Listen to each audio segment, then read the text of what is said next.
Trouble in Terrorist Town. Back in high school, this was probably my favorite game to play with friends. We would gather a massive group of people and it'd be some of the funniest memories I could think of. But now, it's all just a dream. Trouble in Terrorist Town is basically a spin-off from games like Mafia and Werewolf. A more recent spin-off of these types of games is Among Us. Funnily enough, I wanted to work on a game like this around the time Among Us blew up, but I lost interest in it pretty quickly. But now, it's time.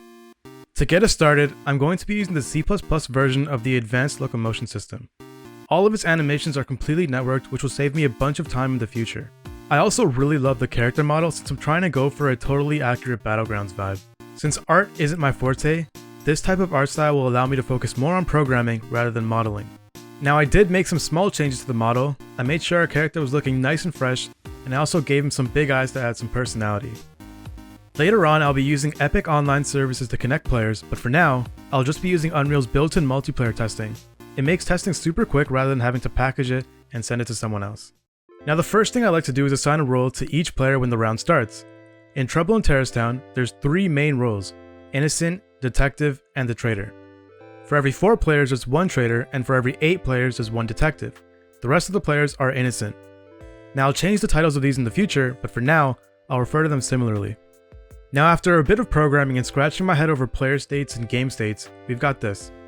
After a specified delay, the roles will be assigned the way I mentioned earlier.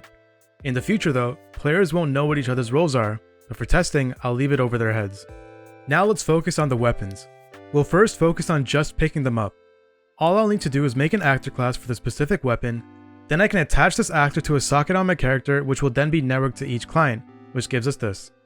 The Advanced Locomotion System makes this super easy on us since we can just change the overlay state to change the animation set when we pick up the gun. Now this is great and all, but walking around with guns isn't very interesting, so let's give them the ability to shoot. For now, they won't apply any damage or anything since we don't have a health component set up, but we want to be able to network the fact that we are shooting and hitting something. We can use some basic effects to help visualize the shooting, and with that, we get this. As it currently stands, it's a little difficult to tell where we're shooting, so let's add some crosshairs. I've made them dynamic just to add a bit of flavor to the shooting. The crosshairs will spread out the more you move. It'll spread out even more when you're in the air. When you're moving slowly or crouching, it'll shrink. And then when you're stopped and aimed in, it'll be at its closest.